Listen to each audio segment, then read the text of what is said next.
First round में seat allot हो गई है, बट क्या मुझे हॉस्टल मिल जाएगा? तो बनारस हिंदू यूनिवर्सिटी में क्या सबको हॉस्टल मिलता है, या जिनके बहुत ज्यादा हाई मार्क्स होते हैं क्या सिर्फ उन्हीं को हॉस्टल मिलता है? लगभग सारे बच्चों को हॉस्टल मिल जाता है, जो लोग कंप्यूटर साइंस, स्टैटिक्स, उन बच्चों को हॉस्टल मिलने के चांसेस बहुत कम रहते हैं, भले ही क्यों ना आपको पहले ही राउंड में सीट अलॉट कर दी गई हो। लो मार्क्स होते हैं तभी हॉस्टल नहीं मिलता है, या कुछ और गाइस। तो क्या आप भी सीयूटी एग्जाम दिए हो या देने वाले हो इस साल? तो आप लोगों का भी सपना होगा बनारस हिंदू यूनिवर्सिटी में आना। तो उसी कट ऑफ तो डिस्कशन हमने कर लिए कि आप जानना चाहते हैं कि हॉस्टल सारे बच्चों को मिलता है, या फिर किन बच्चों को हॉस्टल मिलता है, किन बच्चों को नहीं मिलता है, क्या कुछ और फैक्टर होते हैं जिनसे आपका हॉस्टल नहीं मिलता है। तो आज हम इस पूरी वीडियो में यही बात करेंगे और ऑनेस्ट टॉक करेंगे एकदम, जो ग्राउंड की रियलिटी है यहाँ पे बीएचयू में, कि हॉस्टल कैसे मिलता है। हॉस्टल मिलने का प्रोसेस ऑनलाइन होता है या प्रोसेस ऑफलाइन होता है? आप अपने समर्थ पोर्टल से हॉस्टल के लिए अप्लाई करते हैं, या फिर यहाँ से बनारस बीएचयू से ही हॉस्टल ऑनलाइन के लिए कोई प्रोसेस होता है? तो गाइज यहाँ पे जो एकदम ग्राउंड रियलिटी है वो आज मैं आपको बताऊंगा। तो वीडियो को पूरा देखना, स्किप बिल्कुल भी मत करना, क्योंकि आपको ये वीडियो स्किप करना मतलब आप एक बहुत बड़ी इन्फॉर्मेशन को छोड़ रहे हैं। गाइज जो मैं अपना पर्सनल एक्सपीरियंस बता रहा हूँ, जब 2024 में मैंने एग्जाम दिया था तो मेरे मन में यही सारे डाउट्स थे कि क्या हॉस्टल मुझे मिलेगा या नहीं मिलेगा। अगर मैं केमिस्ट्री डिपार्टमेंट में जा रहा हूँ, या फिजिक्स डिपार्टमेंट में जा रहा हूँ, या स्टैट्स डिपार्टमेंट में जा रहा हूँ, तो मुझे हॉस्टल मिलने के कितने ज़्यादा चांस है? क्या हॉस्टल कट ऑफ को देख के मिलेगा? बहुत सारे बच्चों के मन में ये डाउट रहता है कि मेरा नहीं होगा, भले ही क्यों ना आपके 750 में से 750 मार्क्स हो, फिर भी आपको हॉस्टल नहीं मिलेगा। अगर आप बना फर्स्ट राउंड में सीट अलॉट हो गई है, बट क्या मुझे हॉस्टल मिल जाएगा? या फिर मुझे फोर्थ राउंड में सीट अलॉट हुई है, क्या मुझे हॉस्टल नहीं मिलेगा? तो गाइज इन सभी के डाउट्स, जितने भी डाउट्स हैं, वो सब आज मैं इस वीडियो में कवर करूंगा, तो वीडियो को पूरा देखना। वीडियो को लाइक नहीं किया है तो लाइक कर देना, अगर आप लोग चैनल पे नए हैं तो चैनल को सब्सक्राइब कर देना। तो hello everyone, welcome back to our channel BHU वाले भैया। हमने बात कर ली है किन किन डाउट्स पे आप किन किन आपके डाउट्स पे हम आज डिस्कशन करने वाले हैं। ये डाउट्स मेरे पर्सनल डाउट्स है जो 2024 में मेरे आए थे। सबसे पहले बात कर लेते हैं, बनारस हिंदू यूनिवर्सिटी में क्या सबको हॉस्टल मिलता है? तो बिल्कुल भी नहीं, बनारस हिंदू यूनिवर्सिटी में सबको हॉस्टल नहीं मिलता है, क्योंकि यहाँ पे केवल 60 से 70% बच्चों को ही सीट अलॉट की जाती है हॉस्टल में। और अब बात करते हैं कि क्या जिनके बहुत ज़्यादा हाई मार्क्स होते हैं क्या सिर्फ उन्हीं को हॉस्टल मिलता है? तो हाँ, अगर आपके हाई मार्क्स हैं तो जेन्युइन सी बात है, आपको हॉस्टल मिलने के चांसेस ज़्यादा होते हैं। लेकिन ऐसा भी नहीं है कि हाई मार्क्स वालों के ही हॉस्टल मिलता है। और आप लोग अगर सोच रहे होंगे कि मेरे मार्क्स बहुत ज़्यादा है या मेरे मार्क्स कम है, बट मुझे पहले प्रेफरेंस मिल गई है, मुझे पहले राउंड में सीट अलॉट हो गई है, तो क्या मुझे हॉस्टल मिल जाएगा? तो ऐसा भी बिल्कुल नहीं है, क्योंकि बहुत सारी सब्जेक्ट यहाँ पे ऐसी हैं, बहुत सारे कोर्स यहाँ पे ऐसे हैं जिनकी कट ऑफ थोड़ा लो जाती है, या फिर मोस्ट डिमांडिंग कोर्स वो नहीं है।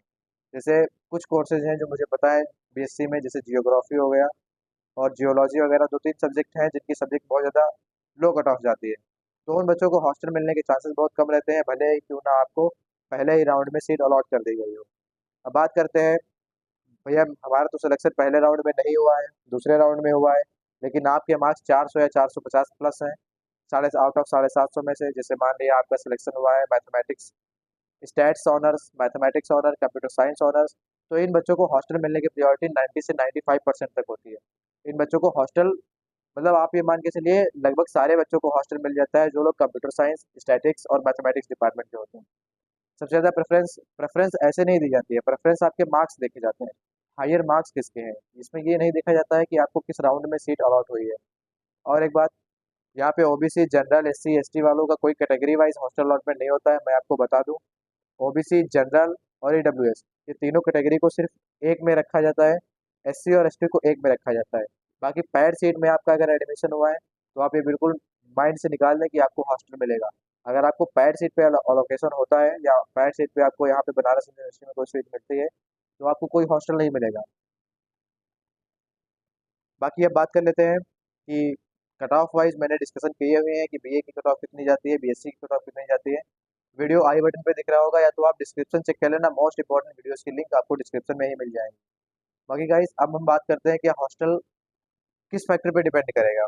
जैसे हमारे मार्क्स से देखे जाएंगे या डिस्टेंस भी देखी जाएगी। तो बात कर लेते हैं, अगर आप बनारस के साइड से 15 किलोमीटर की रेंज में है तो आपको हॉस्टल अलॉट नहीं होगा, भले ही क्यों ना आपके 750 में से 750 मार्क्स हो, फिर भी आपको हॉस्टल नहीं मिलेगा अगर आप बनारस के साइड से हैं, या मतलब 15 किलोमीटर दूर आपका घर पड़ता है। हॉस्टल उन्हीं बच्चों को मिलता है जो 15 किलोमीटर से दूर रहते हैं। और अब बात करते हैं कि कितना परसेंटेज रहता है। तो 80% आपके मार्क्स देखे जाएंगे, 20% आपका आपको डिस्कशन होगा, मतलब 20% में आपको क्या करना रहता है, 20% आपकी डिस्टेंस कितनी है, 80% आपके मार्क्स देखे जाएंगे, 20% आपकी डिस्टेंस देखी जाएगी कितनी है। मान लीजिए कोई महाराष्ट्र का बंदा है और उसके 450 मार्क्स पे हॉस्टल मिल गया, और वहीं अगर बनारस के साइड से बलिया वलिया का अगर कोई बच्चा है, तो उसके अगर 480 मार्क्स भी होंगे तभी उसको हॉस्टल नहीं मिलेगा। मतलब आपके मार्क्स ज़्यादा भी होंगे तब भी आपको नहीं मिलेगा। ये कुछ डाउट्स मेरे अपने थे जो मुझे मतलब लगे कि ये डिस्कस करने चाहिए। बाकी आप लोगों की कोई भी डाउट्स हो आप कमेंट कर देना। बाकी अब बात कर लेते हैं कि भैया मैथमेटिक्स वालों की कट थोड़ा लो जाती है और बायो ग्रुप वालों की कट थोड़ा हाई जाती है, तो क्या बराबर मिलता है? तो ऐसा भी नहीं है। 60 और 40 का रेशियो रहता है, मतलब 60% जो होता है बायोलॉजी ग्रुप को हॉस्टल मिलता है, नहीं 60% जो होता है मैथमेटिक्स ग्रुप को हॉस्टल मिलता है, और 40% जो होता है वो बायोलॉजी ग्रुप वालों को हॉस्टल मिलता है। और रामाकृष्ण हॉस्टल फर्स्ट ईयर वालों को मिलता है, उसके बाद आप सेकेंड ईयर में शिफ्ट कर दिए जाते हैं। तो ये हॉस्टल से रिलेटेड बहुत सारे जो डाउट्स थे आज मैंने डिस्कस किए हैं। मुझे लगता है कि आप लोगों के मन में भी ऐसे ही डाउट्स उठ रहे होंगे या फिर आप सोच रहे होंगे।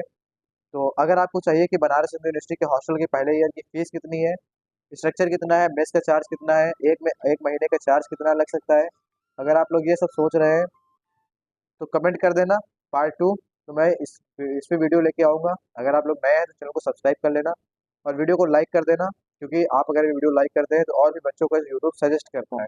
और अगर आपकी नॉलेज में कोई भी बच्चे हों तो आप उनको ये चैनल जरूर सजेस्ट करना और उनको शेयर भी कर देना। तो चलिए मिलते हैं किसी और वीडियो के साथ, तब तक के लिए स्टे ट्यून, कनेक्टेड रहिए।